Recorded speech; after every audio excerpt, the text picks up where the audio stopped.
When you change one life, you change the world.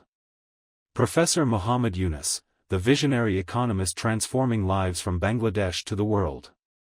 Professor Muhammad Yunus, the trailblazing Nobel Peace Prize laureate, 2006, and celebrated banker to the poor, is a global icon of social entrepreneurship and economic justice.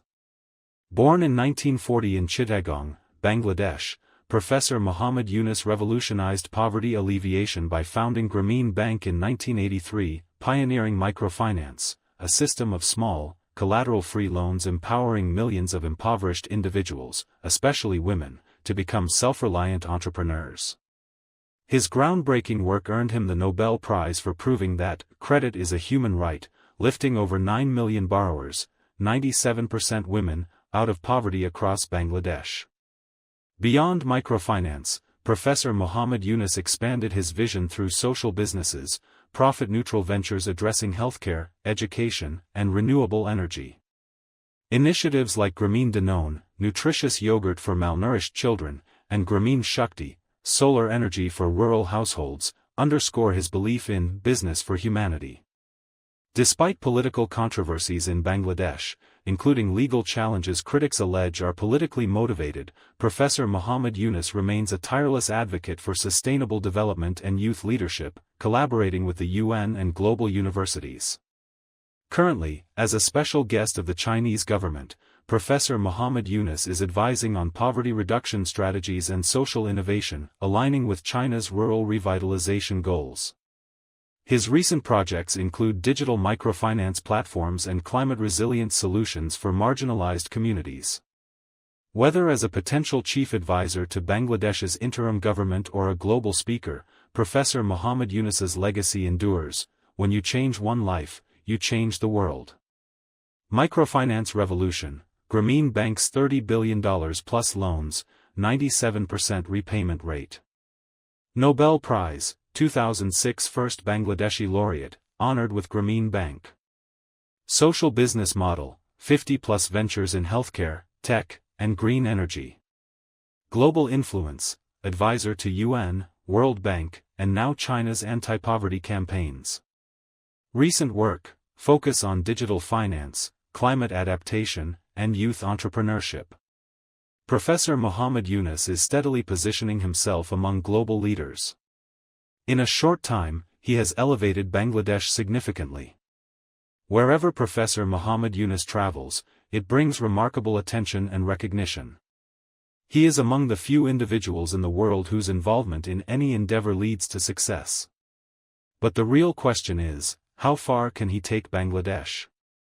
In the past, countries like Malaysia and Singapore have transformed through strong leadership and strategic reforms. Take Singapore as an example. When it gained independence in 1965, the nation was struggling with poverty and unemployment. Today, Singapore's rapid progress is so impressive that even developed countries admire it. The mastermind behind this transformation was Lee Kuan Yew. As Singapore's first prime minister, he revolutionized the country by focusing on governance and education.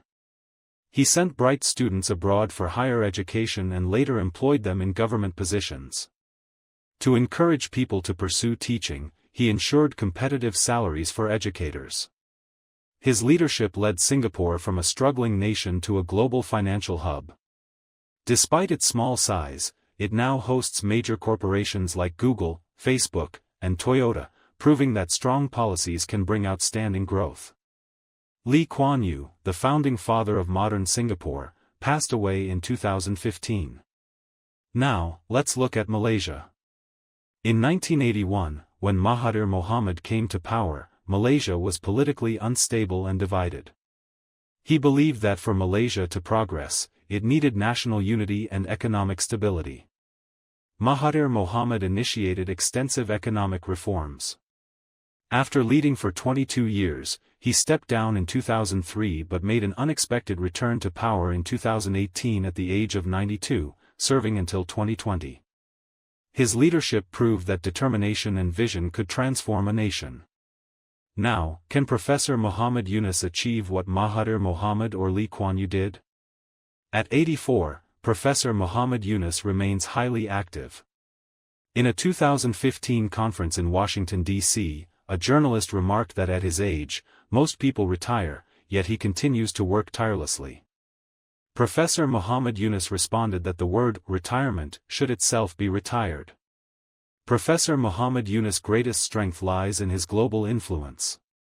His visits to China alone have secured Bangladesh commitments worth $21 billion in investments, loans, and grants from the Chinese government and companies.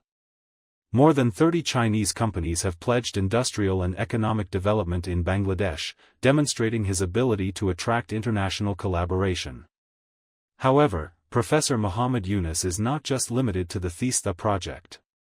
He has also sought a 50-year master plan from China for river and water management in Bangladesh. Alongside national progress, he has achieved significant personal recognition. Peking University awarded him an honorary doctorate for his contributions, and his efforts in fighting global poverty have earned him widespread acclaim. By working not just for himself but for the betterment of the nation, Professor Muhammad Yunus is driving Bangladesh toward a brighter future. Whether he will reach the stature of Mahathir Mohamad or Lee Kuan Yew remains a question only time can answer.